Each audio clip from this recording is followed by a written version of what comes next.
ಎಲ್ರಿಗೂ ನಮಸ್ಕಾರ. ಹಾಸ್ಯ ಧಾರಾವಾಹಿಯ ನಾಳಿನ ಸಂಚಿಕೆಯಲ್ಲಿ ಏನಾಗ್ತಿದೆ ಅಂತ ನೋಡ್ಕೊಂಡು ಬರೋಣ ಬನ್ನಿ. ಮೊದಲಿಗೆ ವಿಶಾಲು ಸ್ಟೇಷನಲ್ಲಿ ಕೂತಿರ್ತಾಳೆ. ಆಗ ಅಲ್ಲಿಗೆ ತಾರಾ ಅಪ್ಪ ಬರ್ತಾರೆ. ಅವ್ರು ಬಂದಿದ ತಕ್ಷಣ ತಲೆ ತಗ್ಗಿಸ್ಕೊಂಡು ಎದ್ದೇಳ್ತಾಳೆ ವಿಶಾಲು. ಅವರು ಇನ್ಸ್ಪೆಕ್ಟರ್ ಹತ್ರ ಮಾತಾಡೋಕೆ ಒಳಗೆ ಹೋಗ್ತಾರೆ. ಆಗ ಅಲ್ಲಿಗೆ ರೋಹಿಣಿ ಓಡ್ ಬರ್ತಾಳೆ. ಆಂಟಿ, ನಾನು ಈಗ ತಾನೇ ಕೇಳ್ಪಟ್ಟೆ, ನನ್ಗೇನು ಮಾಡಬೇಕು ಅಂತಾನೆ ಗೊತ್ತಾಗ್ಲಿಲ್ಲ. ನಾನು ಹೋಗಿ ಯಾರಾದ್ರೂ ಲಾಯರ್ನ ಕರ್ಕೊಂಡು ಬರಲ್ಲ ಅಂತ ಕೇಳ್ತಾಳೆ. ಬೇಡ ಬೇಡ ರೋಹಿಣಿ, ತಾರಾ ಅಪ್ಪ ಬಂದಿದ್ದಾರೆ ಅಂತ ವಿಶಾಲು ಹೇಳ್ತಾಳೆ. ಇನ್ಮೇಲೆ ಯಾವ ಸಮಸ್ಯೆನೂ ಇರಲ್ಲ, ಅವ್ರು ನೋಡ್ಕೋತಾರೆ ಅಂತಾಳೆ ವಿಶಾಲು. ತಾರಾ ತಂದೆ ಜೊತೆಯಲ್ಲಿ ಲಾಯರ್ನ ಕರ್ಕೊಂಡು ಬಂದಿರ್ತಾರೆ. ಹೇಳಿ ಅಂತ ಇನ್ಸ್ಪೆಕ್ಟರ್ ಕೇಳ್ತಿರೋವಾಗ ಚಾಕು ಚುಚ್ಚಿರೋದಕ್ಕೂ ಹಾಗೆ ವಿಶಾಲಮ್ಮನಿಗೂ ಯಾವ ಸಂಬಂಧನೂ ಇಲ್ಲ ಸರ್ ಹಾಗಂತ ಲಾಯರ್ ಹೇಳ್ತಿರೋವಾಗ ಚಾಕುನಲ್ಲಿ ಚುಚ್ಚಿರೋನೇ ಬಂದು ಹೇಳಿದಾನೆ, ಇವ್ರು ಹೇಳಿದ್ದಕ್ಕೆ ಚುಚ್ಚಿರೋದು ಅಂತ. ನೀವು ನೋಡಿದ್ರೆ ಸಂಬಂಧನೇ ಇಲ್ಲ ಅಂತ ಹೇಳ್ತಿದಿರಲ್ಲ ಅಂತ ಇನ್ಸ್ಪೆಕ್ಟರ್ ಕೇಳ್ತಾರೆ. ಆಗಲ್ಲಿ ಇನ್ನೊಬ್ರನ್ನ ಕರ್ಕೊಂಡು ಬಂದಿರ್ತಾರೆ. ಸರ್, ಇವರು ಕೂಡ ಹೂವು ವ್ಯಾಪಾರಿನೇ. ವಿಶಾಲಮ್ಮ ಹೇಗಾದ್ರೂ ಗೆಲ್ಲಿ ಅಂತ ಇವ್ರ ಕಡೆಯವ್ರನ್ನ ಕಳಿಸಿ ಸೂರ್ಯನ ಚುಚ್ಚಕ್ಕೆ ಹೇಳಿದ್ರು. ಇವರೇನೆ ಸರ್, ಇವರು ಅಪ್ರೂವರ್ ಆಗಕ್ಕೆ ಬಂದಿದ್ದಾರೆ ಅಂತ ಹೇಳ್ತಾರೆ. ಆಗ ಬಂದಿದಂತ ವ್ಯಕ್ತಿ, ಹೌದು ಸರ್, ನಾನೇ ಚಾಕುನಲ್ಲಿ ಚುಚ್ಚಕ್ಕೆ ಹೇಳಿದ್ದು, ಅದಕ್ಕೆ ವ್ಯಾಲೆಂಟ್ರಿ ಆಗಿ ಸರೆಂಡರ್ ಆಗೋಕೆ ಬಂದಿದ್ದೀನಿ ಅಂತಾನೆ. ಆಗ ಇನ್ಸ್ಪೆಕ್ಟ್ರು, ಹಾಗಾದ್ರೆ ನೀನೇ ಮಾಡಿಸಿದ್ದ, ಚೆನ್ನಾಗಿ ಗೊತ್ತಾಯ್ತು ಬಿಡು ಅಂತಾರೆ. ಈ ವೈನ ಒಳಗಾಕಿ ವಿಶಾಲಮ್ಮನ ಹತ್ರ ಸೈನ್ ಮಾಡಿಸ್ಕೊಂಡು ಕಳಿಸಿ ಅಂತ ಹೇಳ್ತಾರೆ ಇನ್ಸ್ಪೆಕ್ಟ್ರು. ಸರ್, ಎಲ್ಲ ಡಾಕ್ಯುಮೆಂಟ್ಸ್ನ ಸಬ್ಮಿಟ್ ಮಾಡಿ ಅವ್ರನ್ನ ನೀವು ಕರ್ಕೊಂಡು ಹೋಗ್ಬೋದು ಅಂತ ಹೇಳ್ತಾರೆ. ವಿಶಾಲು ಸೈನ್ ಮಾಡ್ತಾಳೆ. ನೀನು ಹೊರಗಡೆ ಇರು, ನನ್ನ ಡೀಟೇಲ್ಸ್ ನಾನು ಬರ್ದು ಕೊಡ್ತೀನಿ ಅಂತ ವಿಶಾಲು ಗಂಡ ಹೇಳ್ತಾರೆ. ನಾನೇ ಹೇಳಿದ್ನಲ್ಲ, ನಾನು ಹೊರಗಡೆ ಬೇಗ ಬಂದ್ಬಿಡ್ತೀನಿ ಅಂತ. ಹಾಗಂತ ವಿಶಾಲು ರೋಹಿಣಿ ಜೊತೆ ಹೇಳ್ತಿರೋವಾಗ ರೋಹಿಣಿ, ಈ ಥರ ಆಗುತ್ತೆ ಅಂತ ನಾನು ಅನ್ಕೊಂಡೇ ಇರಲಿಲ್ಲ ಆಂಟಿ ಅಂತಾಳೆ. ಈ ಏರಿಯಾದಲ್ಲಿ ನಾನು ಮರ್ಯಾದೆಯಿಂದ ಜೀವನ ಮಾಡ್ತಿದ್ದೆ. ಮನೆಯಿಂದ ಆಚೆ ಬಂದರೆ ನನ್ನ ಸುತ್ತ ಜನ ಬಂದು ನಿಂತ್ಕೋತಿದ್ರು. ನಾನು ಎಂಥ ದೊಡ್ಡ ಸ್ಥಾನದಲ್ಲಿದ್ದೆ. ಎಂಥದ್ದೇ ಒಳ್ಳೇದು ಕೆಟ್ಟದ್ದು ನಡೆದ್ರೂ ಎಲ್ಲರೂ ನನ್ನ ಹತ್ರ ಒಂದು ಹೇಳ್ಕೊತಿದ್ರು. ಆದರೆ ಇವತ್ತು ಅದೇ ಜನಗಳ ಮುಂದೆ ನನ್ನನ್ನು ಅರೆಸ್ಟ್ ಮಾಡೋ ಹಾಗೆ ಮಾಡಿಬಿಟ್ರು. ಎಲ್ಲರ ಮುಂದೆ ನನಗೆ ಎಷ್ಟು ಅವಮಾನ ಆಯಿತು ಗೊತ್ತಾ ಅಂತಾಳೆ. ಅರ್ಥ ಆಯಿತು ಆಂಟಿ, ನಿಮಗೆ ತುಂಬಾ ಕಷ್ಟ ಆಗ್ತಿದೆ ಅಂತ ಗೊತ್ತಾಗ್ತಿದೆ. ಈಗ ಆಲ್ರೆಡಿ ಎಲೆಕ್ಷನಲ್ಲಿ ಸೋತ್ಬಿಟ್ಟಿದ್ದೀರಾ. ಈಗ ಬೇರೆ ಪೊಲೀಸ್ ಸ್ಟೇಷನ್ಗೆ ಬರೋ ಹಾಗಾಗ್ಬಿಡ್ತು. ಜನಗಳಿಗೆ ಇನ್ಮೇಲೆ ನಿಮ್ಮ ಮೇಲಿರೋ ಭಯ ಎಲ್ಲ ಹೊರಟೋಗಿರುತ್ತೆ. ಇನ್ಮೇಲೆ ಏನೇ ಬೇಕು ಅಂದ್ರು ನಿಮ್ಮನ್ನ ಹುಡಿಕೊಂಡು ಯಾರು ಬರಲ್ಲ. ಆ ಸೂರ್ಯ ಮೀನಾ ಇಬ್ರು ನಿಮ್ಮ ಮೇಲೆ ಕಂಪ್ಲೇಂಟ್ ಕೊಟ್ಟು ಈ ಸ್ಥಿತಿಗೆ ತಂದ್ಬಿಟ್ರಲ್ಲ, ಆ ಮೀನಾ ನಿಮ್ಮನ್ನ ದಾಟಿ ಮುಂದೆ ಹೋಗ್ತಾನೆ ಇದಲ್ಲ ಆಂಟಿ. ಹಾಗಂತ ರೋಹಿಣಿ ಹೇಳ್ತಿರೋವಾಗ ವಿಶಾಲು, ಹೋಗ್ಲಿ ಬಿಡು, ಎಷ್ಟು ದೂರ ಹೋಗ್ತಾಳೋ ಹೋಗ್ಲಿ, ಇದಕ್ಕೆಲ್ಲ ನಾನು ಉತ್ತರ ಕೊಡ್ದೇನೆ ಬಿಡಲ್ಲ. ನನ್ಗಾಗಿರೋ ಅವಮಾನ ಅಸಹ್ಯ ಎಲ್ಲಾನು ಆ ಸೂರ್ಯ ಮೀನಾ ಮನೇಲೂ ನಡೆಯುತ್ತೆ. ಅದಕ್ಕೇನ್ ಮಾಡ್ಬೇಕು ಅಂತ ಈಗಾಗ್ಲೇ ನಾನು ನಿರ್ಧಾರ ಮಾಡಿದೀನಿ. ಅವಳು ಹಾಗಂತಿರುವಾಗ ರೋಹಿಣಿ ಒಳಗೊಳಗೆ ಖುಷಿ ಪಡ್ತಾ ಇರ್ತಾಳೆ. ಈ ಕಡೆ ರಂಗನಾಥ್ ಅವ್ರ ಮನೆಗೆ ವಿಶಾಲು ಬರ್ತಾಳೆ. ನಿಂತ್ಕೊಳ್ಳಮ್ಮ, ನೀವೇನಕ್ಕೆ ಇಲ್ಲಿಗೆ ಬಂದ್ರಿ ಅಂತ ರಂಗನಾಥ್ ಅವರು ಕೇಳ್ತಾರೆ. ಅಲ್ವೋ, ಈ ಅಮ್ಮನ ಪೊಲೀಸ್ನವ್ರು ಅರೆಸ್ಟ್ ಮಾಡಿದ್ದಾರೆ ಅಂತ ಹೇಳಿದೆ, ಇಲ್ಲಿಗೆ ಬಂದಿದ್ದಾರಲ್ಲ ಅಂತ ರವಿ ಕೇಳ್ತಾನೆ. ಏನು ಸ್ಟೇಷನ್ ಇಂದ ತಪ್ಪಿಸ್ಕೊಂಡು ಬಂದ್ಬಿಟ್ರಾ ಅಂತ ಸೂರ್ಯ ಕೇಳ್ತಾನೆ. ಅರೆ, ನಾನೇನಕ್ಕಪ್ಪ ತಪ್ಪಿಸ್ಕೊಂಡು ಬಲ್ಲಿ, ನಾನು ತಪ್ಪೇ ಮಾಡ್ಲಿಲ್ವಲ್ಲ ಅಂತ ಹೇಳ್ತಾಳೆ ವಿಶಾಲು. ಸುಮ್ಮನೆ ನಾಟಕ ಮಾಡಬೇಡಿ, ಯಾರನ್ನೋ ಬಿಟ್ಟು ನನ್ನ ಗಂಡನಿಗೆ ಚಾಕುನಲ್ಲಿ ಚುಚ್ಚಿ ಕೊಲೆ ಮಾಡಬೇಕು ಅಂತ ಪ್ರಯತ್ನ ಮಾಡಿಲ್ವಾ ನೀವು ಅಂತಾಳೆ ಮೀನಾ. ನನ್ನ ಮೇಲೆ ನಿಮ್ಗೆ ಆಪಾದನೆ ಹೊಸದೇ ಒಂದು ಕೆಲಸ ಆಗ್ಬಿಡ್ತಲ್ಲ. ನಿನ್ ಗಂಡ ಯಾರನ್ನೋ ಹಿಡ್ದು ಹೊಡೆದು ನನ್ನ ಹೆಸರು ಹೇಳಕ್ ಹೇಳಿದಾನೆ, ಆದ್ರೆ ದೇವ್ರು ಅಂತ ಒಬ್ಬ ನೋಡ್ತಾ ಇರ್ತಾನಲ್ಲ, ನಿಜವಾಗ್ಲೂ ತಪ್ಪು ಮಾಡ್ದವನು ಬಂದ್ ಶರಣಾದ ಅಂತಾಳೆ ವಿಶಾಲು. ನಾನು ನಿರಪರಾಧಿ ಅಂತ ನಿರೂಪಿಸಿ ಹೊರಗಡೆ ಬಂದಿದ್ದೀನಿ ಅಂತಾಳೆ. ಆಗ ಸೂರ್ಯ, ಅರ್ಥ ಆಯ್ತು ಬಿಡಿ, ನಿಮ್ಮ ಹತ್ರ ಇರೋ ದುಡ್ಡನ್ನ ಉಪಯೋಗಿಸ್ತಿದ್ದೀರಾ ಅಷ್ಟೇ ತಾನೇ. ಅವ್ನು ಹಾಗಂತಿರೋವಾಗ ಶಾಂತಿ, ಅವ್ರು ಹೇಳ್ತಿದಾರಲ್ಲೋ ನಾನೇನು ಮಾಡಿಲ್ಲ ಅಂತ, ನಾನು ಅದನ್ನೆಲ್ಲ ನಂಬಲೇ ಇಲ್ಲ ವಿಶಾಲು ಅಂತ ಹೇಳ್ತಾಳೆ. ಯಾರು ನಂಬಿದ್ರೆಷ್ಟು ಬಿಟ್ರೆಷ್ಟು ನನ್ಗದ್ರ ಚಿಂತೆ ಇಲ್ಲ. ಈಗ ನಾನು ಇಲ್ಲಿಗೆ ಬಂದಿರೋದೇ ಬೇರೆ ವಿಷಯಕ್ಕೆ. ಅವಳು ಹಾಗಂತಿರೋವಾಗ್ಲೇ ಅಲ್ಲಿಗೆ ಫೈನಾನ್ಸಿಯರ್ ಬರ್ತಾನೆ. ಬನ್ನಿ ಸರ್, ಏನ್ ಸರ್ ನೀವು ಈಗ ಬಂದಿದ್ದೀರಲ್ಲ ಅಂತ ಮನೋಜ ಕೇಳ್ತಾನೆ. ನೀವು ಕೂತ್ಕೊ ಬನ್ನಿ ಅಂತ ವಿಶಾಲುಗೆ ಫೈನಾನ್ಸಿಯರ್ ಹೇಳ್ತಾನೆ. ಎಲ್ಲರೂ ಇವರಿಬ್ಬರನ್ನೇ ನೋಡ್ತಿರೋವಾಗ ಏನಾಗಿ ನೋಡ್ತಿದ್ದೀರಾ, ನನ್ಗೆ ಈ ಊರಿನಲ್ಲಿ ಒಳ್ಳೆ ಹೆಸರಿದೆ, ಒಳ್ಳೆ ಗೌರವ ಇದೆ. ಹೂಮಾರು ಸಂಘದಲ್ಲೂ ಕೂಡ ನನಗೆ ಒಳ್ಳೆ ಹೆಸರಿದೆ. ಅದರಿಂದ ತುಂಬ ಜನ ನನ್ನನ್ನು ನಂಬ್ತಾರೆ. ಆದರೆ ಸಂಘದ ಎಲೆಕ್ಷನಲ್ಲಿ ನಾನು ಸೋತ್ಬಿಟ್ಟೆ. ಅದಕ್ಕೆ ಕಾರಣ ಏನು ಅಂತ ನಿಮ್ಗೆ ಚೆನ್ನಾಗಿ ಗೊತ್ತು ಹಾಗಂತ ವಿಶಾಲು ಹೇಳ್ತಿರೋವಾಗ, ಹೌದೌದು, ನೀವೇನಕ್ಕೆ ಸೋತ್ರಿ ಅಂತ ಊರಿಗೆ ಗೊತ್ತು ಅಂತಾನೆ. ಅದರಿಂದ ತುಂಬ ಜನಕ್ಕೆ ನನ್ನ ಮೇಲಿನ ನಂಬಿಕೆ ಹೋಗಿದೆ. ಅದರಿಂದ ತುಂಬ ಜನ ನನ್ನ ಹತ್ರ ಫೈನಾನ್ಸ್ ಮಾಡೋಕೆ ಎದುರ್ಕೋತಾರೆ. ಆಲ್ರೆಡಿ ನಾನು ತುಂಬ ಜನಕ್ಕೆ ದುಡ್ಡು ಇಸ್ಕೊಟ್ಟಿದ್ದೀನಿ. ಈಗ ಅವರು ದುಡ್ಡು ವಾಪಸ್ ಬರುತ್ತೋ ಇಲ್ವೋ, ಬೇಗ ಇಸ್ಕೊಡಿ ಅಂತ ಕೇಳ್ತಿದ್ದಾರೆ. ಹಾಗಂತ ವಿಶಾಲು ಹೇಳ್ತಿರೋವಾಗ ಸೂರ್ಯ, ಒಬ್ರನ್ನ ನಂಬಬೇಕು ಅಂದ್ರೆ ಅವ್ರ ಕ್ಯಾರೆಕ್ಟರ್ ಕರೆಕ್ಟ್ ಆಗಿರ್ಬೇಕು ಅಂತಾನೆ. ಪದವಿಲಿರೋರ್ನ ಮಾತ್ರ ನಂಬ್ತಾರೆ ಅಂದ್ರೆ ಅಲ್ಲಿ ಸಮಸ್ಯೆ ಇರೋದು ಕ್ಯಾರೆಕ್ಟರ್ ತಾನೇ ಅಂತ ಹೇಳ್ತಾನೆ. ನಾನು ಹೇಳ್ಬೇಕಾಗಿರೋ ವಿಷಯದ ಬಗ್ಗೆ ಹೇಳಕ್ ಬಿಡ್ತೀರಾ ಅಂತ ಕೇಳ್ತಾಳೆ ವಿಶಾಲು. ಏನ್ ಹೇಳಕ್ ಬಂದಿದ್ದೀರಾ ಅಂತ ಸೂರ್ಯ ಕೇಳ್ತಾನೆ. ಇಲ್ಲೇ ಇರೋ ಅವ್ರಿಗೆ ಮಾತಾಡಕ್ ಅವಕಾಶ ಮಾಡ್ಕೊಡೋ ಹಾಗಂತ ಶಾಂತಿ ಹೇಳ್ತಾಳೆ. ನಾನು ಇವ್ರಿಗೆ ಹೇಳಿ ನಿಮ್ಗೆ ಸಾಲ ಕೊಡ್ಸಿದ್ದು, ಈಗ ಇವ್ರು ನನಗೆ ತಕ್ಷಣ ದುಡ್ಡು ಬೇಕು ಅಂತ ಅರ್ಜೆಂಟ್ ಮಾಡ್ತಿದ್ದಾರೆ, ಅದಕ್ಕೆ ಇಲ್ಲಿಗೆ ಕರ್ಕೊಂಡು ಬಂದ್ಬಿಟ್ಟೆ. ನಾನು ಸ್ವಲ್ಪ ಟೈಮ್ ಕೊಡಿ ಅಂತ ಕೇಳಿದೆ, ಆದ್ರೆ ಇವರು ಆಗಲ್ಲ ಅಂತ ಹೇಳ್ತಿದ್ದಾರೆ. ಕೇಳ್ತಾನೆ ಇಲ್ಲ ಅಂತಾಳೆ ವಿಶಾಲು. ಆಗ ಫೈನಾನ್ಷಿಯಲ್, ಇದಕ್ಕೂ ಮೇಲೆ ನಾನು ಯಾರನ್ನ ನಂಬೋಕೆ ತಯಾರಿಲ್ಲ, ನನ್ನ ದುಡ್ಡನ್ನ ಸೆಟ್ಲ್ ಮಾಡಿಬಿಡಿ ಅಂತಾನೆ. ಆಗ ಸೂರ್ಯ, ಇರಿ ಸ್ವಲ್ಪ, ಇದೇನೋ ತುಂಬಾನೇ ಗೊಂದಲ ಅನಿಸ್ತಿದೆಯಲ್ಲ, ನೀವು ದುಡ್ಡು ಕೊಟ್ರಿ ಅಂತ ಹೇಳ್ತಿದ್ದೀರಲ್ಲ, ಇವನು ದುಡ್ಡು ತಗೊಂಡಿರೋದು ಇವ್ರ ಹತ್ರ ತಾನೆ ಅಂತ ಫೈನಾನ್ಷಿಯರ್ ಕಡೆ ಕೈ ತೋರಿಸ್ತಾನೆ. ಇಲ್ಲಿ ಕೇಳಿ, ಮನುಷ್ಯ ತಗೊಂಡಿರೋ 30 ಲಕ್ಷ ದುಡ್ಡಿಗೆ ಈಗಾಗಲೇ ಅಸಲು ಕಟ್ತಿದ್ದಾನಲ್ಲ ಅಂತಾರೆ ರಂಗನಾಥ್ ಅವರು.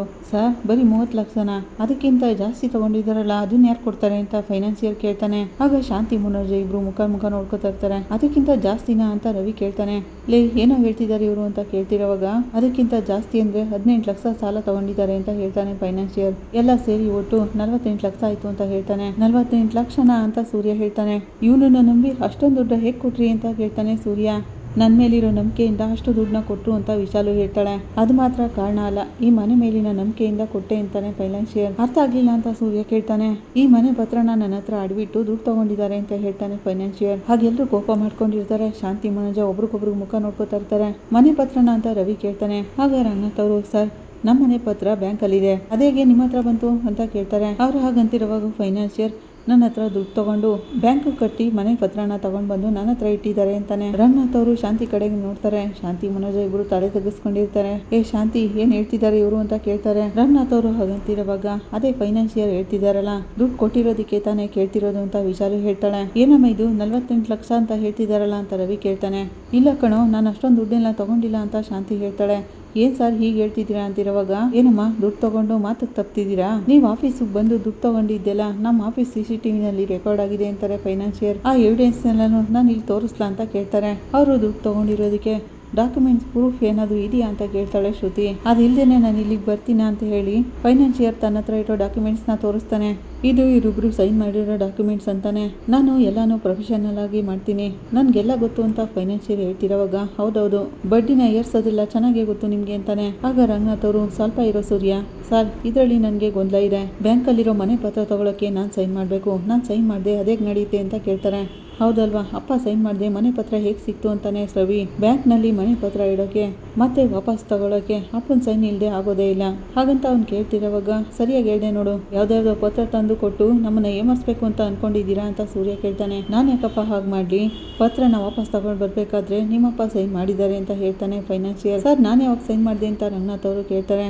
ಇದರಲ್ಲಿದೆ, ಬೇಕಾದ್ರೆ ನೀವೇ ನೋಡಿ ಅಂತ ಹೇಳ್ತಾನೆ ಫೈನಾನ್ಷಿಯರ್. ಆಗ ರಂಗನಾಥ್ ಅವರು, ರವಿ, ಶ್ರುತಿ, ಸೂರ್ಯ ಎಲ್ಲರೂ ಮನೆ ಡಾಕ್ಯುಮೆಂಟ್ಸ್ನೆಲ್ಲಾನು ನೋಡ್ತಾರೆ. ಶಾಂತಿ ಮನೋಜ ಸಿಕ್ಕಾಕೊಂಡ್ಬಿಟ್ಟು ಏನೋ ಭಯದಲ್ಲಿ ಮುಖ ನೋಡ್ಕೋತಿರ್ತಾರೆ. ನಿಮ್ ಸೈನ್ ಇದೆ ತಾನೆ ಅಂತ ಫೈನಾನ್ಷಿಯರ್ ಕೇಳ್ತಾನೆ. ಅಪ್ಪ ನೀನ್ ಸೈನ್ ಮಾಡಿರೋ ತರನೇ ಇದೆಯಲ್ಲಪ್ಪ ಅಂತ ಸೂರ್ಯ ಕೇಳ್ತಾನೆ. ನಾನ್ ಸೈನೇ ಮಾಡ್ಲಿಲ್ವೋ ಅಂತ ರಂಗನಾಥ್ ಅವರು ಪತ್ರನ ಜೋರಾಗಿ ಕೆಳಗಾಕ್ತಾರೆ. ಸೂರ್ಯ ಎದ್ದು ನಿಂತ್ಕೋತಾನೆ. ನೀವು ಮಾಡ್ಲಿಲ್ಲ ಅಂದ್ರೆ ಹಾಗಾದ್ರೆ ನಾನ್ ಸೈನ್ ಮಾಡೋದ್ನ ಅಂತ ಫೈನಾನ್ಷಿಯರ್ ಕೇಳ್ತಾನೆ. ಪತ್ರದಲ್ಲಿ ನೀವೇನೆ ಸೈನ್ ಮಾಡಿರೋದು ಅಂತ ನಿಮ್ ಮನೆಯವರು ನನ್ಗೆ ತಂದ್ಕೊಟ್ರು ಅಂತ ಹೇಳ್ತಾನೆ ಫೈನಾನ್ಷಿಯರ್. ಆಗ ಶಾಂತಿ, ಅಯ್ಯೋ ಪಾಪಿ, ಎಲ್ಲ ಗೊತ್ತಿದ್ದು ಇಲ್ಲಿ ಬಂದು ಸಿಕ್ಕಾಕಿಸ್ತಿದೀಯಲ್ಲ ಅಂತ ಬೈಕೋತಾಳೆ.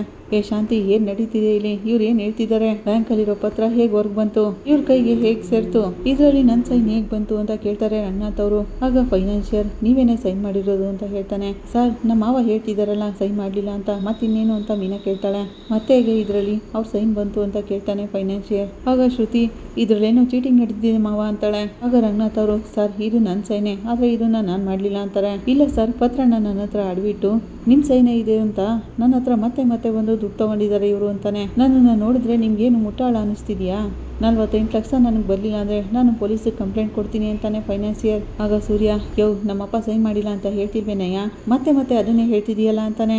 ಇದು ನಡೆಯೋ ಕತೆ ಅಲ್ಲ, ಸೈನೇ ಮಾಡಿಲ್ಲ ಅಂತ ಇವ್ರು ಹೇಳ್ತಿದಾರಲ್ಲ. ವಿಶಾಲ ಮೇಡಮ್ ನಿಮ್ಮನ್ನ ನಂಬಿ ತಾನೆ ನಾನು ದುಡ್ಡು ಕೊಟ್ಟಿದ್ದು, ಇಲ್ಲಿ ನೋಡಿ ಹೇಗೆ ಮಾತಾಡ್ತಿದ್ದಾರೆ ಅಂತ ಫೈನಾನ್ಷಿಯರ್ ಆಗಂತಿರೋವಾಗ ಮೀನಾ, ಸರ್ ನೀವೇನೋ ಎಮರಿದ್ದೀರಾ, ನಮ್ಮ ಮಾವ ಮನೆ ಪತ್ರನ ಬ್ಯಾಂಕಿಂದ ತೆಗಿಲೇ ಇಲ್ಲ ಅಂತ ಹೇಳ್ತಿದ್ದಾರೆ. ಅವಳ ಹಾಗಂತಿರೋವಾಗ ವಿಶಾಲು, ಮೀನಾ ಇದೇನು ಸಂಘದ ಆಫೀಸ್ ಅಂದ್ಕೊಂಡಿಯಾ, ನೀನು ಇದರಲ್ಲಿ ಪಂಚಾಯಿತಿ ಮಾಡೋಕ್ಕೆಲ್ಲ ಬರಬೇಡ ಅಂತಾಳೆ. ದುಡ್ಡು ಕೊಟ್ಟಿರೋರು ಕೇಳ್ತಿದ್ದಾರೆ, ಅದಕ್ಕೆ ಉತ್ತರ ಕೊಟ್ಟರೆ ತಾನೇ ಆಗೋದು, ಅವಶ್ಯಕತೆ ಇಲ್ಲದೆ ನಾನು ಇದರಲ್ಲಿ ಸಿಕ್ಕಾಕೊಂಡ್ಬಿಟ್ಟೆ ಅಂತ ವಿಶಾಲು ಬೈಕೋತಿರ್ತಾಳೆ. ಇಲ್ಲಿ ನೋಡು, ಈ ಸಮಸ್ಯೆ ಎಲ್ಲ ನಿನ್ನಿಂದನೇ ಆಗ್ತಿರೋದು. ಎಲೆಕ್ಷನಲ್ಲಿ ಸೋರಿಸ್ಬಿಟ್ಟೆ, ಸಂಘದಲ್ಲಿ ನನಗೆ ಒಳ್ಳೆ ಹೆಸರಿತ್ತು, ಆ ಹೆಸರು ಹಾಳಾಯಿತು. ಈಗ ಇವರು ನನ್ನ ಮೇಲೆ ನಂಬಿಕೆ ಇಟ್ಕೊಳ್ದೇನೆ ದುಡ್ಡು ಕೊಡಿಸಿ ಅಂತ ನನ್ನ ಹತ್ರನೇ ಬಂದು ಕೇಳ್ತಿದ್ದಾರೆ. ಇಷ್ಟಕ್ಕೆಲ್ಲ ಕಾರಣ ನೀನೇನೆ ಅಂತಾಳೆ ವಿಶಾಲು. ಅವ್ರ ಕಾರಣ ಇವ್ರ ಕಾರಣ ಅನ್ನೋದೆಲ್ಲ ಏನು ಬೇಡ, ನೀವೇನು ಹೇಳ್ತಿದ್ದೀರೋ ಅದನ್ನ ಅರ್ಥ ಆಗೋಗಿ ಹೇಳಿ ಅಂತಾನೆ ಸೂರ್ಯ. ಇದ್ರಲ್ಲಿ ಅರ್ಥ ಆಗ್ತಿರೋದೇನಿದೆ, ನಿಮ್ಮ ಅಪ್ಪ ನಿಮ್ಮಮ್ಮ ಮನೆ ಪತ್ರನ ಅಡವಿಟ್ಟು ನನ್ನ ಹತ್ರ ದುಡ್ಡು ತಗೊಂಡಿದ್ದಾರೆ ಅಂತಾನೆ ಫೈನಾನ್ಷಿಯರ್. ಆಗ ಸೂರ್ಯ, ನಮ್ಮಪ್ಪ ಹೇಳ್ತಿಲ್ವಾ ಅಷ್ಟೊತ್ತಿಂದ ನಾನು ಸೈನ್ ಮಾಡಿಲ್ಲ ಅಂತ, ಮತ್ತೆ ಅದನ್ನೇ ಹೇಳ್ತಿದ್ದೀರಲ್ಲ ಅಂತ ಕೇಳ್ತಾನೆ. ಸ್ವಲ್ಪ ಇರಿ, ಇದರಲ್ಲಿ ಏನೋ ಗೊಂದಲ ಇದೆ ಅಂತ ಮೀನಾ ಹೇಳ್ತಾಳೆ. ಗೊಂದಲನೂ ಇಲ್ಲ ಏನೂ ಇಲ್ಲ ಮೀನಾ, ಇವರೆಲ್ಲರೂ ಸೇರಿ ನಮ್ಮನ್ನ ಏಮಾರಿಸ್ತಿದ್ದಾರೆ ಅಂತಾನೆ ಸೂರ್ಯ. ಯಾರು ಏಮಾರಿಸ್ತಿರೋದು, ಸೈನ್ ಮಾಡಿ ದುಡ್ಡು ತಗೊಂಡಿದ್ದಾರೆ, ಎಲ್ಲ ಲೀಗಲ್ ಆಗಿರೋದು. ನನ್ನ ದುಡ್ಡು ನನಗೆ ಬಂದ್ರೆ ಮನೆ ಪತ್ರನ ನಿಮಗೆ ಕೊಡ್ತೀನಿ, ಇಲ್ಲಾಂದ್ರೆ ಮನೆನ ಹರಾಜ್ ಹಾಕ್ತೀನಿ ಅಂತಾನೆ ಫೈನಾನ್ಷಿಯರ್. ಮನೆಯವರೆಲ್ಲರೂ ಶಾಕ್ ಆಗ್ತಾರೆ. ಏನಪ್ಪ ನೀನು ಹರಾಜ್ ಹಾಕೋವರೆಗೂ ನಾವೇನು ಕೈ ಕೊಟ್ಕೊಂಡು ಕುಳ್ತಿರ್ತೀವ ಅಂತ ಸೂರ್ಯ ಹೇಳ್ತಾನೆ. ಏನು ಎದುರಿಸ್ತಿದ್ದೀರಾ, ನಿಮ್ಮಂಥವ್ರನ್ನೆಲ್ಲ ದಾಟ್ಕೊಂಡೆ ನಾನು ಈ ಲೆವೆಲ್ಗೆ ಬಂದಿರೋದು ಅಂತ ಫೈನಾನ್ಷಿಯರ್ ಹೇಳ್ತಾನೆ. ಆದರೆ ನನ್ನ ಬಗ್ಗೆ ಸರಿಯಾಗಿ ಗೊತ್ತಿಲ್ಲಲ್ಲ ನಿಮ್ಗೆ ಅರ್ಥ ಆಗುವಾಗೆ ಹೇಳ್ತೀನಿ. ಇಲ್ಲಿ ಏಮಾರ್ಸೋ ಕೆಲಸನೆಲ್ಲಾನು ಇಟ್ಕೊಂಡಿ ಅಂತ ತಿಳ್ಕೊಳ್ಳಿ. ಹಾಗಂತ ಸೂರ್ಯ ಹೇಳ್ತಿರೋವಾಗ ಯಾರು ಏಮಾರಿಸ್ತಿರೋದು, ನಾನಾ ಅಥವಾ ನೀವಾ? ಸೈನ್ ಮಾಡಿ ಸಾಲ ತಗೊಂಡು ಈಗ ಸೈನೇ ಮಾಡಿಲ್ಲ ಅಂತ ಡ್ರಾಮಾ ಮಾಡ್ತಿದ್ದೀರಲ್ಲ. ಈಗ ನಾನೇನಾದರೂ ಪೊಲೀಸಿಗೆ ಫೋನ್ ಮಾಡಿದರೆ ಸೈನ್ ಮಾಡಿ ಸಾಲ ತಗೊಂಡಿರೋ ನಿಮ್ಮ ಅಪ್ಪ ನಿಮ್ಮಮ್ಮ ಇಬ್ಬರು ಜೈಲಿಗೆ ಹೋಗ್ತಾರೆ ಅಂತಾನೆ. ಶಾಂತಿ ಮನೋಜ ಇಬ್ಬರು ಮುಖ ನೋಡ್ಕೋತಿರ್ತಾರೆ. ಆಗ ಸೂರ್ಯ ಕೋಪ ಮಾಡ್ಕೊಂಡು ಭಯದಲ್ಲಿ ನಡುಗ್ತಾ ಕೂತಿರ್ತಾರೆ. ಆಗ ಸೂರ್ಯ ಆಗೋಗ್ಲಿ ಇವತ್ತು ಅದೇನು ಮಾಡ್ತಿರೋ ನಾನು ನೋಡ್ತೀನಿ ಅಂತ ಮುಂದೆ ಬರ್ತಾನೆ. ಆಗ ರವಿ, ಸೂರ್ಯ ಮಾತಾಡ್ತಿಲ್ವೇನೋ, ಸ್ವಲ್ಪ ಸುಮ್ಮನಿರೋ ಅಂತ ಹೇಳ್ತಾನೆ. ಅವರು ನಮ್ಮನ್ನ ಏಮರ್ಸ್ತಿದ್ದಾರೆ ಕಣೋ ಅಂತ ಸೂರ್ಯ ಹೇಳ್ತಾನೆ. ಮೊದಲು ತಪ್ಪೆಲ್ಲಿ ಹಿಡಿದಿದೆ ಅಂತ ನೋಡೋಣ ಅಂತಾಳೆ ಮೀನಾ. ಇವರು ಸುಳ್ಳು ಸಾಲ ಬರ್ಕೊಂಡಿದ್ದಾರೆ. 48 ಲಕ್ಷ ಯಾರು ತಗೊಂಡಿರೋದು ಅಂತ ಕೇಳ್ತಾನೆ ಸೂರ್ಯ. ಬಡ್ಡಿ ಎಲ್ಲ ಸೇರಿ 48 ಲಕ್ಷ ಆಗಿರೋದು ಅಂತ ಫೈನಾನ್ಷಿಯರ್ ಹೇಳ್ತಾನೆ.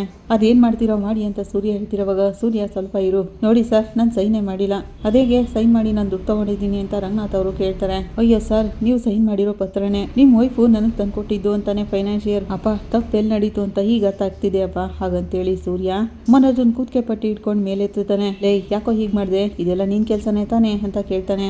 ಆಗ ಮನೋಜ ನಾನೇನು ಮಾಡಿಲ್ಲ ಅಂತ ಹೇಳ್ತಾನೆ. ರವಿ ಕೂಡ ಅಲ್ಲಿಗೆ ಬರ್ತಾನೆ. ಹೇಳೋ ಅಪ್ಪನ ಕೈ ಸೈನು ಇಲ್ಲಿ ಹೇಗ್ ಬಂತು ಅಂತ ಸೂರ್ಯ ಜೋರ ಕೇಳ್ತಾನೆ. ಮನೋಜ್ ನಿಜ ಹೇಳು, ನೀನೇನ ಅಪ್ಪನ್ ಸೈನ್ ಮಾಡಿದ್ದು ಅಂತ ಕೇಳ್ತಾನೆ ರವಿ. ಇಲ್ಲ ಕಣೋ ಅಂತಿರೋವಾಗ ಸೂರ್ಯ ಮನೋಜನ್ ಹಿಡ್ಕೊಂಡು ಕಪಾಲ್ ಕುಡಿತಾನೆ. ಮನೋಜ ಕೆಳಗ್ ಬೀಳ್ತಾನೆ. ಅನ್ಕೊಂಡು ಶಾಂತಿ ಬರ್ತಾಳೆ. ಸೂರ್ಯ ದುರ್ಗುಟ್ಕೊಂಡು ನೋಡಿದ ತಕ್ಷಣ ಶಾಂತಿ ಹಿಂದೆ ನಿಂತ್ಕೋತಾಳೆ.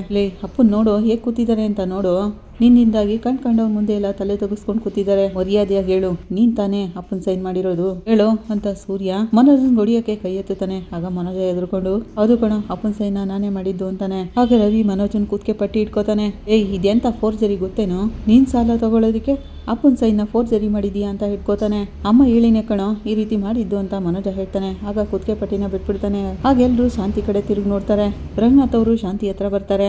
ವಿಶಾಲು ಒಳಗೊಳಗೆ ಖುಷಿ ಪಡ್ತಾ ಇರ್ತಾಳೆ. ಅವ್ನು ಹೇಳಿದ್ದೆಲ್ಲ ನಿಜನಾ ಅಂತ ಕೇಳ್ತಾರೆ.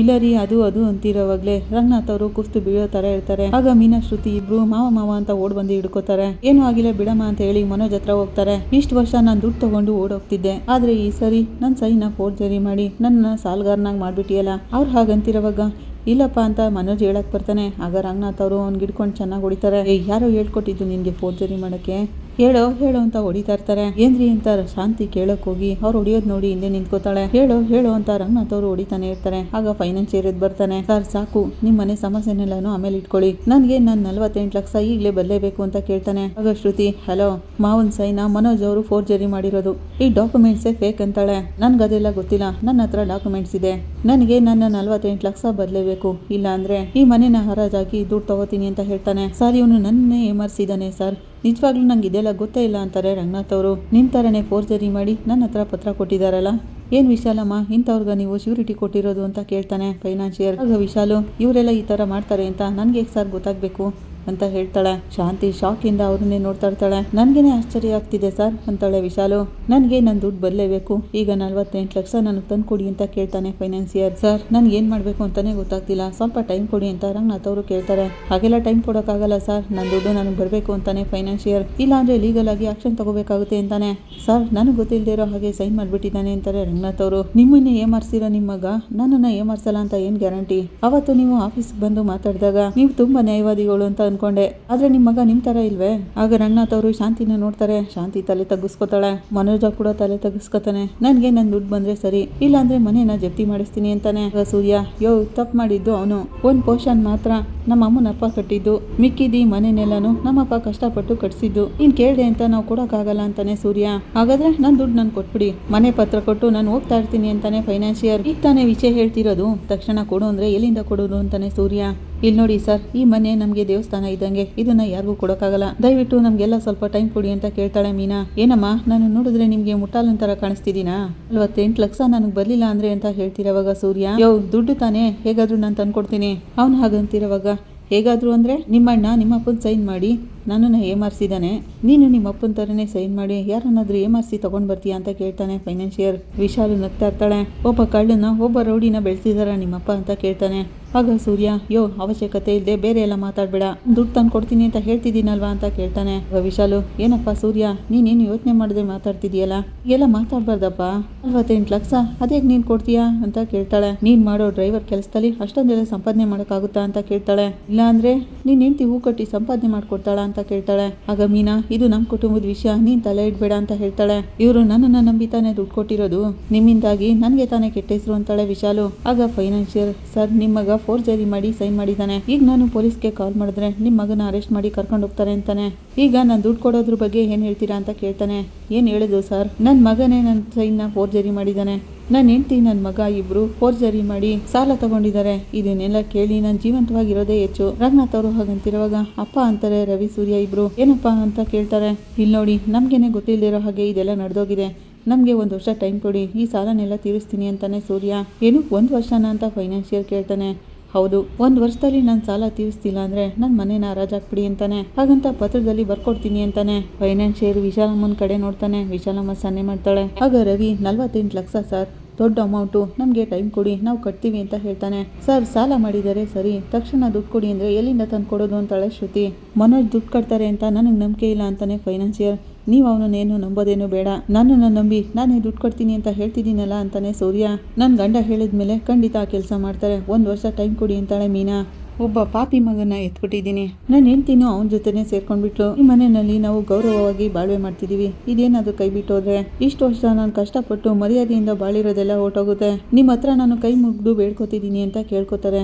ಆಗ ಮೀನಾ ಮಾವ ಅಂತಾಳೆ. ಏನ್ ಸರ್ ನೀವು ಸರಿ ದೊಡ್ಡ ಮನುಷ್ಯ ಕೇಳ್ಕೊತಿದ್ದೀರಾ, ಆದರೆ 1 ವರ್ಷ ಎಲ್ಲ ಟೈಮ್ ಕೊಡೋಕ್ಕಾಗಲ್ಲ ಸರ್, 30 ದಿನ ಟೈಮ್ ಕೊಡ್ತೀನಿ ಅಷ್ಟೇ ಅಂತಾನೆ ಫೈನಾನ್ಷಿಯರ್. 30 ದಿನದಲ್ಲಿ ನನ್ನ ದುಡ್ಡನ್ನ ನಾನು ಕೊಟ್ಬಿಡ್ಬೇಕು ಅಂತ ಹೇಳ್ತಾನೆ. ಸರ್ 30 ದಿನ ಅಂದರೆ ಹೇಗೆ ಸರ್ ಅಂತ ರಂಗನಾಥ್ ಅವರು ಕೇಳ್ತಿರುವಾಗ, ಅಪ್ಪ ನೀನು ಸುಮ್ಮನಿರಪ್ಪ ಅಂತೇಳಿ ಸೂರ್ಯ ಬರ್ತಾನೆ. 3 ತಿಂಗಳು ಟೈಮ್ ಕೊಡು, ಅದರೊಳಗಾಗಿ ನಾನು ದುಡ್ಡು ಕೊಡ್ತೀನಿ ಅಂತಾನೆ ಸೂರ್ಯ. ಸರಿ 3 ತಿಂಗಳು ಟೈಮ್, 3 ತಿಂಗಳು ಮೇಲೆ 1 ದಿನ ಆದರೂ ಕೂಡ ನಾನು ಈ ಮನೇನ ಜಪ್ತಿ ಮಾಡಿಸಿ ಹರಾಜು ಕೂಗಿಸ್ತೀನಿ ಅಂತಾನೆ. ಹಾಗಂತ ಸೈನ್ ಮಾಡ್ಕೊಡಿ ಅಂತ ಕೇಳ್ತಾನೆ ಫೈನಾನ್ಷಿಯರ್. ವಿಶಾಲು ಒಳಗೊಳಗೆ ಖುಷಿ ಪಡ್ತಾ ಇರ್ತಾಳೆ. ಫೈನಾನ್ಷಿಯರ್ ಎಲ್ಲಾನು ಬರೆಸ್ತಾನೆ. ಸೂರ್ಯನ ಹತ್ರ ಕೊಡುವಾಗ, ನೀನೊಬ್ಬನೇ ಅಲ್ಲ, ನೀನು, ನಿನ್ನ ಹೆಂಡ್ತಿ, ನಿಮ್ಮಪ್ಪ, ನಿಮ್ಮಮ್ಮ ಎಲ್ಲರೂ ಸೈನ್ ಮಾಡಿಕೊಡ್ಬೇಕು, ಈಗಲಾದ್ರೂ ಒರಿಜಿನಲ್ ಸೈನ್ ಮಾಡಿ ಅಂತ ಹೇಳ್ತಾನೆ. ಮೀನಾ ಸೂರ್ಯ ಸೈನ್ ಮಾಡ್ತಾರೆ. ರಂಗನಾಥ್ ಅವರು ಸೈನ್ ಮಾಡೋಕ್ಕೂ ಮುಂಚೆ ಶಾಂತಿ ಮುಖ ನೋಡ್ತಾರೆ. ಶಾಂತಿನೂ ಬಂದು ಸೈನ್ ಮಾಡ್ತಾಳೆ. ಸರ್ ಈಗಲೂ ನಮ್ಮ ಟೈಮ್ನ ನಾನು ಹೇಳ್ತಿದ್ದೀನಿ, 3 ತಿಂಗಳಲ್ಲಿ 48 ಲಕ್ಷ ಕಟ್ಟಲಿಲ್ಲ ಅಂದರೆ ಮನೆನ ಜಪ್ತಿ ಮಾಡಿಸಿ ಹರಾಜು ಹಾಕ್ಸ್ತೀನಿ, ಈಗಲೇ ಹೇಳ್ತಿದ್ದೀನಿ, ಬರ್ತೀನಿ ಸರ್ ಅಂತೇಳಿ ಹೋಗ್ತಾನೆ ಫೈನಾನ್ಷಿಯರ್. ಬರ್ತೀನಿ ಮೇಡಮ್ ಅಂತೇಳಿ ವಿಶಾಲುಗೆ ಹೇಳಿ ಫೈನಾನ್ಷಿಯರ್ ಹೊರಟೋಗ್ತಾನೆ. ವಿಶಾಲು ಬ್ಯಾಗ್ ತಗೊಂಡು ಹೊರಟಿರುವಾಗ ಶಾಂತಿ, ವಿಶಾಲಮ್ಮ ನಾನು ಯಾವಾಗ 48 ಲಕ್ಷ ಸಾಲ ಮಾಡಿದೆ ಅಂತ ಕೇಳ್ತಾಳೆ. ಇದು ಸುಳ್ಳು ಲೆಕ್ಕ, ಅಯ್ಯಪ್ಪ ಏಮಾರಿಸ್ತಿದ್ದಾನೆ ಅಂತ ಗೊತ್ತಿದ್ದು ನೀನು ಸುಮ್ಮನೆ ಇದೆಯಲ್ಲ ಅಂತ ಕೇಳ್ತಾಳೆ. ಇದರಲ್ಲಿ ನಾನೇನ್ ಮಾಡೋಕ್ಕಾಗುತ್ತೆ, ನಿಮ್ಮ ಮಗನಿಗೆ ದುಡ್ಡು ಬೇಕಾದಾಗೆಲ್ಲ ಅವ್ರ ಹತ್ರ ಸಾಲ ಮಾಡಿದ್ದೀರಲ್ಲ, ಅದನ್ನೇ ಅವ್ರು ಹೇಳ್ತಿರೋದು, ಅದೇನೇ ಅಲ್ವಾ. ನಿಮ್ಮ ಗಂಡನಿಗೆ ಗೊತ್ತಿಲ್ಲದಿರೋ ಹಾಗೆ ನಿಮ್ಮ ಮಗನ ಕೈಲೇ ಫೋರ್ಜರಿ ಸೈನ್ ಮಾಡಿಸಿ ನೀವೇ ತಾನೇ ಎಲ್ಲರೂ ಏಮಾರಿಸ್ತಿರೋದು ಅಂತ ಹೇಳ್ಬಿಟ್ಟು ಹೋಗ್ತಾಳೆ. ಶಾಂತಿ ರಂಗನಾಥ್ ಅವ್ರ ಹತ್ರ ಬರ್ತಿರ್ತಾಳೆ. ಹಾಗೆಲ್ಲರೂ ದೂರ ಹೋಗಿ ನಿಂತ್ಕೋತಾರೆ. ಏನ್ರಿ ಅಂತ ಹೇಳಕ್ ಬರ್ತಿರೋವಾಗ ರಂಗನಾಥ್ ಅವರು ತೆಗೆದು ಕಪಾಳು ಕುಡಿತಾರೆ. ಒಂದು ಮಾತು ಜಾಸ್ತಿ ಆಡಿದ್ರು ನೀನು ಕೊಂದು ಬಿಡ್ತೀನಿ, ನೀನು ಈ ಮನೇನ ಅಡಮಾನ ಇಟ್ಟಿದ್ದಲ್ಲ, ನನ್ನ ಮಾನ ಮರ್ಯಾದೆ ಗೌರವ ಎಲ್ಲನೂ ಅಡಮಾನ ಇಟ್ಟಿದೀಯಾ, ನನ್ನ ಸೈನ್ನ ಫೋರ್ಜರಿ ಮಾಡಿಸಿ ಸಾಲ ತಗೊಳ್ಳೋ ಮಟ್ಟಕ್ಕೆ ಬಂದ್ಬಿಟ್ಟಿಯಲ್ಲ, ನಿನ್ನಿಂದ ಈ ಮನೋಜನಿಂದ ಈ ಸಾಲ ಸೂರ್ಯನ ತಲೆಗೆ ಬಂದ್ಬಿಡ್ತು. ಅವ್ರು ಹಾಗಂತಿರೋವಾಗ, ಅಪ್ಪ ನೀನು ಚಿಂತೆನ ಬಿಟ್ಬಿಡಪ್ಪ, ನಾನು ಕಟ್ತೀನಿ ಅಂತಾನೆ ಸೂರ್ಯ. ಇನ್ಯಾರನ್ನೂ ನಂಬಲಿ, ನಾನು ಈ ಸಾಲದಿಂದ ಮನೆನ ಕಾಪಾಡೋದು ನೀನು ಮತ್ತೆ ಮೀನಾ ಇಬ್ರೇನೆ, ನಿಮ್ಮ ಮೇಲೆ ನನಗೆ ನಂಬಿಕೆ ಇದೆ ಹಾಗಂತ ಸೂರ್ಯನ್ಗೆ ಹೇಳ್ತಾರೆ. ಈ ಕಡೆ ಶಾಂತಿಗೆ, ಈಗಲೂ ಹೇಳ್ತಿದ್ದೀನಿ ಕೇಳಿಸ್ಕೊ, ನಾನು 3 ಮಕ್ಕಳನ್ನು ಸಮನಾಗಿ ನೋಡ್ತಿದ್ದೀನಿ, 3 ಜನಕ್ಕೂ ಈ ಸ್ವತ್ತಲ್ಲಿ ಸಮವಾದ ಭಾಗ ಇದೆ ಅಂತ ಹೇಳ್ತಿದ್ದೀನಿ ಕೇಳು. ಇನ್ಮೇಲೆ ಈ ಮನೆ ಭಾಗ ಏನಿದ್ರು ಸೂರ್ಯನ್ಗೆ ಮತ್ತೆ ರವಿಗೆ ಮಾತ್ರನೇ, ಮನೋಜನ್ಗೆ ಒಂದು ಸಣ್ಣ ಸಿಂಗಲ್ ರೂಮ್ ಸಹ ಸಿಗೋಲ್ಲ ಅಂತ ಹೇಳ್ತಾರೆ. ಮನೋಜನ್ ಕಡೆ ತಿರುಗಿ, ನಿನಗೆ ಸೇರ್ಬೇಕಾಗಿರೋ ಭಾಗ ಎಲ್ಲ ಸೂರ್ಯ ಮೀನಾಗೆ ಸೇರುತ್ತೆ ಅಂತಾರೆ. ಆಗ ಮನೋಜ ಅಪ್ಪ ಅಂತ ಕೂಗ್ತಾನೆ. ಅಪ್ಪ ಅಂತ ಕರಿಬೇಡ ನೀನು ನನ್ನನ್ನು, ನನ್ನ ಕಣ್ ಮುಂದೆನೂ ಬರಬೇಡ ನೀನು ಅಂತ ಬೈತಾರೆ. ಈ ಕಡೆ ರಂಗನಾಥ್ ಅವರು ರೂಮಲ್ಲಿ ಇರ್ತಾರೆ. ಹಾಲೇನಾದರೂ ಕುಡಿತೀರಾ ಅಂತ ಶಾಂತಿ ಬಂದು ಕೇಳ್ತಾಳೆ. ಬೇಡ, ನನಗೆ ಭಯ ಆಗುತ್ತೆ ಹಾಗಂತ ರಂಗನಾಥ್ ಅವರು ಹೇಳ್ತಾರೆ. ಯಾಕೆ ಅಂತಾಳೆ. ಹಾಲಿನಲ್ಲಿ ಏನಾದರೂ ಮಿಕ್ಸ್ ಮಾಡಿಬಿಟ್ಟು ಏನೋ ಅಂತ ನನಗೆ ಭಯ ಆಗುತ್ತೆ ಅಂತಾರೆ. ಏನು ಅಂತ ಮಾತಾಡ್ತಿದ್ದೀರಿ ರೀ ಅಂತ ಶಾಂತಿ ಕೇಳ್ತಾಳೆ. ಇಷ್ಟು ವರ್ಷದಲ್ಲಿ ಮದುವೆ ಜೀವನದಲ್ಲಿ ನಾನು ನಿನ್ನ ಹತ್ರ ನ್ಯಾಯವಾಗಿ ನಡ್ಕೊಂಡಿದ್ದೀನಿ, ಒಂದಿನೂ ನಿನ್ನನ್ನು ಏಮಾರಿಸ್ಬೇಕು ಅಂತ ಅನ್ಕೊಂಡೇ ಇಲ್ಲ. ಬಂದಿದ್ದ ಸಂಬಳನೂ ಸಹ ನಿನ್ನ ಕೈಗೆ ಕೊಟ್ಟಿದ್ದೀನಿ, ಏಮಾರಿಸಿ 5 ಪೈಸೆ ತೆಗೆದಿಟ್ಟವನಲ್ಲ ನಾನು. ಎಲ್ಲ ವಿಷಯದಲ್ಲೂ ನಾನು ನಿನ್ನ ಹತ್ರ ನ್ಯಾಯವಾಗಿ ನಡ್ಕೊಂಡಿದ್ದೀನಿ, ಒಂದು ಸುಳ್ಳು ಹೇಳ್ದವನಲ್ಲ, ನಿನ್ಗೆ ಗೊತ್ತಿಲ್ಲದಿರೋ ಹಾಗೆ ಯಾವ ಕೆಲಸನೂ ಮಾಡಿಲ್ಲ. ಆದರೆ ನೀನು ನನಗೆ ದ್ರೋಹ ಮಾಡಿಬಿಟ್ಟಿಯಲ್ಲ. ಅವರು ಹಾಗಂತಿರೋವಾಗ, ಇಲ್ಲ ರೀ ಅದು ಬಂದು ಅಂತ ಶಾಂತಿ ಹೇಳಕ್ ಬರ್ತಾಳೆ. ಮಾತಾಡಬೇಡ ನೀನು, ನಿನ್ನ ಮಗನ್ನ ಮುಂದಿಟ್ಕೊಂಡು ನನ್ನ ಬೆನ್ನಿಗೆ ಚುರಿ ಹಾಕ್ಬಿಟ್ಟಲ್ಲ ಅಂತಾರೆ. ಅವನು ಕೂಡ ನನಗೆ ದ್ರೋಹ ಮಾಡಿಬಿಟ್ಟ, ನನ್ಗೆ ಗೊತ್ತಿಲ್ಲದಿರೋ ಹಾಗೆ ನನ್ನ ಸೈನ್ನ ಫೋರ್ಜರಿ ಮಾಡಿಬಿಟ್ನಲ್ಲ. ನೀನು ಕೊಟ್ಟಿರೋ ಧೈರ್ಯದಿಂದನೇ ಅವನು ಈ ರೀತಿ ತಪ್ಪು ಮಾಡ್ತಿರೋದು. ಅವನು ಬರೀ ನಾನು ಸೈನ್ ಮಾಡಿದ್ದಲ್ಲ, ನಮ್ಮ ಜೀವನನೇ ತಲೆ ಕೆಳಕಾಗಿ ಮಾಡಿಬಿಟ್ಟ. ರಂಗನಾಥ್ ಅವರು ಹಾಗಂತಿರೋವಾಗ, ಇಲ್ಲ ರೀ ನಾನು ಬೇಡ ಅಂತ ಹೇಳಿದೆ, ಮನೋಜು ಹಾಗೆ ಅಂತ ಶಾಂತಿ ಹೇಳಕ್ ಬರ್ತಾಳೆ. ಅವನೇ ಈ ಕೆಲಸ ಮಾಡ್ತೀನಿ ಅಂತ ಮುಂದೆ ಬಂದ್ರು ನೀನು ಅದನ್ನ ತಪ್ಪಿಸ್ಬೋದಿತ್ತಲ್ಲ, ಇದೆಲ್ಲ ಬೇಡ ಅಂತ ಹೇಳ್ಬೋದಿತ್ತಲ್ಲ ಅಂತಾರೆ ರಂಗನಾಥ್ ಅವರು. ನೀನೇ ಅವನಿಗೆ ಸೈನ್ ಮಾಡಕ್ ಬಿಟ್ಟಿದೀಯಾ ಅಂತ ಹೇಳ್ತಾರೆ. ಯಾರಾದರೂ ಒಬ್ಳು ಅಮ್ಮ ಅನ್ನಿಸ್ಕೊಂಡವಳು ಗಂಡನಿಗೆ ತೊಂದರೆ ಆದರೂ ಪರವಾಗಿಲ್ಲ ಅಂತ ಮಗನ ಕೈಲಿ ಸೈನ್ ಮಾಡಿಸ್ತಾಳ ಅಂತ ಕೇಳ್ತಾರೆ. ಆಗ ಶಾಂತಿ, ಇಲ್ಲ ರೀ, ಆ ಸಮಯದಲ್ಲಿ ಅಂತ ಹೇಳಕ್ ಬರ್ತಾಳೆ. ಎಂಥ ಸಮಯ ಅದು? ಎಂಥ ಸಮಯ ಆದರೂ ಒಬ್ರಿಗೊಬ್ರು ನ್ಯಾಯವಾಗಿ ನೋಡ್ಕೋಬೇಕು. ಅವನು ನನ್ನ ಸೈನ್ನ ಫೋರ್ಜರಿ ಮಾಡಿದ್ನಲ್ಲ, ಅದು ನನಗೆ ದೊಡ್ಡದು ಅನ್ನಿಸ್ಲಿಲ್ಲ. ನೀನು ಅದನ್ನ ತಡಿದೇನೆ ಅವನ ಜೊತೆನೆ ಸೇರ್ಕೊಂಡಿಲ್ಲ, ಅದೇನೇ ನೋವಾಗ್ತಿರೋದು ಅಂತಾರೆ. ಆಗ ಶಾಂತಿ, ತಪ್ಪಾಯ್ತು ರೀ, ನನ್ನನ್ನು ಕ್ಷಮಿಸಿ ಅಂತ ಕೇಳ್ಕೊತಾ ಇರ್ತಾಳೆ. ರಂಗನಾಥ್ ಅವ್ರ ಪಕ್ಕದಲ್ಲಿ ಕೂತ್ಕೊಂಡು ಅವ್ರ ಭುಜನ ಮುಟ್ಟಕ್ ಬರ್ತಾಳೆ. ಸಿ ಅಂತ ರಂಗನಾಥ್ ಅವರು ಕೈ ಸರಿಸ್ತಾರೆ. ಕೈಯಲ್ಲಿರೋ ಬಾಟ್ಲು ಬಿದ್ದೋಗುತ್ತೆ. ಶಾಂತಿ ಹೇಳ್ತಾ ಇರ್ತಾಳೆ, ತುಂಬ ಕುಟುಂಬಗಳಲ್ಲಿ ನೋಡಿದ್ದೀನಿ, ಈ ಥರ ಅಪ್ಪ ಮಗನಿಗೆ ತುಂಬಾ ಸಮಸ್ಯೆಗಳು ಬರ್ತಾನೆ ಇರ್ತವೆ. ಅಮ್ಮ ಅನ್ನಿಸ್ಕೊಂಡವಳು ಯಾರ ಪರವಾಗಿ ನಿಂತ್ಕೋತಾಳೆ ಅಂತ ಮಗ ನೋಡ್ತಾ ಇರ್ತಾನೆ. ಅಂತ ಸಮಯದಲ್ಲಿ ಅಮ್ಮ ಅನ್ನಿಸ್ಕೊಂಡವಳು ಏನು ಮಾಡಬೇಕು ಗೊತ್ತಾ? ಇಬ್ರಿಗೂ ಸಮಾಧಾನ ಮಾಡೋ ಕೆಲಸ ಮಾಡಬೇಕು. ಆದರೆ ನೀನೇನು ಮಾಡಿದೆ ಶಾಂತಿ? 100% ಅವನ ಜೊತೆಯಾಗೆ ನಿಂತ್ಕೊಂಡೆ. ಅವ್ನು ಒಳ್ಳೆ ಕೆಲಸ ಮಾಡಿದರೆ ನೀನು ಸಪೋರ್ಟ್ ಮಾಡು, ನಾನು ಅದನ್ನು ಬೇಡ ಅಂತ ಹೇಳಲ್ಲ. ಅದು ಒಳ್ಳೆ ತಾಯಿ ಲಕ್ಷಣ. ಆದರೆ ನೀನು ಅವನನ್ನು ಒಬ್ಬ ಕ್ರಿಮಿನಲ್ ಆಗಿ ಮಾಡಿಬಿಟ್ಟೆ. ಮನೋಜ ಚಿಕ್ಕ ವಯಸ್ಸಿಂದನೂ ಹೀಗೆ ಮಾಡ್ತಾ ಬಂದ. ಅವನಿಂದಾಗಿ ಸೂರ್ಯನ ಜೀವನದಲ್ಲೂ ಒಂದು ಕಳಂಕ ಮೆತ್ಕೋತು. ಇದನ್ನೆಲ್ಲ ಹೇಳಿದ್ರೆ ನಿನ್ಗೆ ಅರ್ಥ ಆಗೋಲ್ಲ. ಮನೋಜ್ ಕೆಟ್ಟು ನಿಂತಿರೋದಕ್ಕೆ ನೀನೇ ಕಾರಣ. ನಿನ್ನ ಮಗ ಒಬ್ಬನೇ ಹೀಗೆ ಹುಚ್ಚು ಕೆಲಸಗಳನ್ನ ಮಾಡ್ತಿರೋದು. ಓದ್ತೀನಿ ಅಂತ ದುಡ್ಡು ತೊಗೊಂಡೋಗಿ ಅವ್ನು ಇಷ್ಟ ಬಂದಂಗೆ ಅವನು ಖರ್ಚು ಮಾಡ್ಕೋತಿದ್ದ. ಆಗಲೂ ಕೂಡ ನೀನು ಅವನನ್ನು ಖಂಡಿಸಲಿಲ್ಲ. ಮನೋಜ್ ಮದುವೆ ಆಗ್ತಿರೋವಾಗ ನನ್ನ ಸೆಟ್ಲ್ಮೆಂಟ್ ದುಡ್ಡನ್ನ ತಗೊಂಡು ಓಡೋಟೋದ. 35 ವರ್ಷ ಕಷ್ಟಪಟ್ಟು ದುಡ್ದು ಸಂಪಾದನೆ ಮಾಡಿದ ದುಡ್ಡದು. ಆದರೆ ಈಗ ನನಗೆಲ್ಲ ಅರ್ಥ ಆಗ್ತಿದೆ, ಅವ್ನು ಮಾಡೋ ತಪ್ಪುಗಳಿಗೆಲ್ಲ ನೀನೇ ಕಾರಣ. ಆದರೆ ಆ ದುಡ್ಡನ್ನ ನಿನ್ನ ಹತ್ರ ಹೇಳಿನೇ ತಗೊಂಡೋಗಿದ್ದಾನೆ ಅಂತ ನನಗೊಂದು ಸಂದೇಹ ಬಂದಿದೆ ಅಂತಾರೆ. ಆಗ ಶಾಂತಿ, ಇಲ್ಲ ರೀ, ಸತ್ಯವಾಗ್ಲೂ ನಂಗೆ ಆ ವಿಷಯ ಗೊತ್ತಿಲ್ಲ ಅಂತ ಹೇಳೋಕೆ ಬರ್ತಾಳೆ. ಆಗ ರಂಗನಾಥ್ ಅವರು, ಈಗ ನೋಡು, ಇಂಥ ದೊಡ್ಡ ತಪ್ಪು ನಿನಗೆ ಗೊತ್ತಿದ್ದೇ ನಡೆದಿದೆ. ಹಾಗಂದ್ಮೇಲೆ ಮಾಡಿರೋ ತಪ್ಪುಗೂ ನಿನಗೂ ಸಂಬಂಧ ಇದೆ ಅಂತ ತಾನೇ ನನ್ಗನ್ನಿಸ್ಬೇಕು ಅಂತಾರೆ. ಇದಕ್ಕೆಲ್ಲ ಕಾರಣ ಆಗಿರೋ ನೀನು. ಇದಕ್ಕೂ ಮೇಲೆ ನಾಳೆ ಬೇರೆ ಏನಾದರೂ ಸಮಸ್ಯೆ ಬಂದ್ಬಿಟ್ರೆ ನನಗೇನೆ ಏನಾದರೂ ಮಾಡ್ಬಿಡ್ಬೇಕು ಅನ್ನೋ ಯೋಚನೆ ನಿನಗೆ ಬರುತ್ತಲ್ವಾ ಅಂತ ಕೇಳ್ತಾರೆ. ಆಗ ಶಾಂತಿ, ಇಲ್ಲ ರೀ, ಹಾಗೆಲ್ಲ ಹೇಳ್ಬಿಡಿ ಅಂತ ಕೈ ಮುಗಿದು ಕೇಳ್ಕೊತಿರ್ತಾಳೆ. ಇಷ್ಟು ವರ್ಷ ನಾನು ಈ ರೂಮ್ನಲ್ಲಿ ಜೀವನ ಮಾಡಿದ್ದೀನಿ, ಆದರೆ ಇವತ್ತು ನಿನ್ನ ಜೊತೆ ಈ ರೂಮ್ನಲ್ಲಿ ಇರೋಕೆ ಭಯ ಆಗ್ತಿದೆ. ಅವ್ರು ಹಾಗಂತಿರೋವಾಗ ಬೇಡ ರೀ, ಈ ರೀತಿ ಎಲ್ಲ ಮಾತಾಡಬೇಡಿ, ನನಗೆ ತುಂಬಾನೇ ಕಷ್ಟ ಆಗುತ್ತೆ ಅಂತ ಹೇಳ್ತಾ ಇರ್ತಾಳೆ ಶಾಂತಿ. ನಾನು ಮಾಡಿದ್ದು ತಪ್ಪೇನೆ, ನನ್ನನ್ನು ಕ್ಷಮಿಸ್ಬಿಡಿ ಅಂತ ಕೇಳ್ತಾ ಇರ್ತಾಳೆ. ದಯವಿಟ್ಟು ಈ ಸಮಯದಲ್ಲಿ ನನ್ನನ್ನು ಒಬ್ಬನೇ ಇರೋಕ್ಕೆ ಬಿಟ್ಬಿಡು, ನನ್ನ ಮನಸ್ಸು ಪದ್ರಗುಡ್ತಿದೆ, ನಾನು ಏನಾದರೂ ತಪ್ಪು ನಿರ್ಧಾರ ತಗೊಂಡ್ಬಿಡ್ತೀನೇನೋ ಅಂತ ನನಗೇನೆ ಭಯ ಆಗ್ತಿದೆ ಅಂತಾರೆ. ಏನ್ರಿ ಈ ಥರ ಎಲ್ಲ ಮಾತಾಡ್ತಿದ್ದೀರಲ್ಲ ಹಾಗಂತ ಶಾಂತಿ ಹೇಳ್ತಾ ಇರ್ತಾಳೆ. ಬೇಡ ಬೇಡ, ನೀನು ನನ್ನ ಜೊತೆ ಮಾತಾಡಬೇಡ, ನನಗೆ ಸ್ವಲ್ಪ ಶಾಂತವಾಗಿರೋಕೆ ಬಿಡು ಅಂತಾರೆ. ಹಾಗಂತ ಹೇಳಿ ರಂಗನಾಥ್ ಅವರು ಎದ್ದೋಗ್ತಿರೋವಾಗ ಎಲ್ಲಿಗೆ ಹೋಗ್ತಿದ್ದೀರಾ ಅಂತ ಕೇಳ್ತಾಳೆ. ನನ್ನ ಬಗ್ಗೆ ನೀನು ಚಿಂತೆ ಬೇಡ, ನಾನು ಎಲ್ಲೂ ಹೋಗಲ್ಲ. ನೀನು ನನಗೆ ದ್ರೋಹ ಮಾಡಿದ್ರು ಪರವಾಗಿಲ್ಲ, ಇಷ್ಟು ವರ್ಷ ನಿನ್ನ ಜೊತೆ ಜೀವನ ಮಾಡಿದ್ದೀನಿ. ನಿನ್ನ ಥರ ಅಲ್ಲ ನಾನು, ಬದುಕಿರೋವರೆಗೂ ನೀನು ನೋಡ್ಕೊಳ್ಳೋ ಜವಾಬ್ದಾರಿ ನಂದಾಗಿದೆ. ನಿಮ್ಮಮ್ಮ ನಿಮ್ಮಪ್ಪ ನನಗೆ ಮದುವೆ ಮಾಡಿಕೊಟ್ಟಿರೋದು ನನ್ನ ಮೇಲಿನ ನಂಬಿಕೆಯಿಂದ. ನೀನು ಮನೋಜ ಇಬ್ಬರು ನನ್ನ ನಂಬಿಕೆನ ಸುಳ್ಳು ಮಾಡಿದ್ರಿ, ಆದರೆ ನಾನು ನಿಮ್ಮಪ್ಪ ನಿಮ್ಮಮ್ಮ ನನ್ನ ಮೇಲೆ ಇಟ್ಟಿರೋ ನಂಬಿಕೆನ ಸುಳ್ಳು ಮಾಡಲ್ಲ ಅಂತಾರೆ.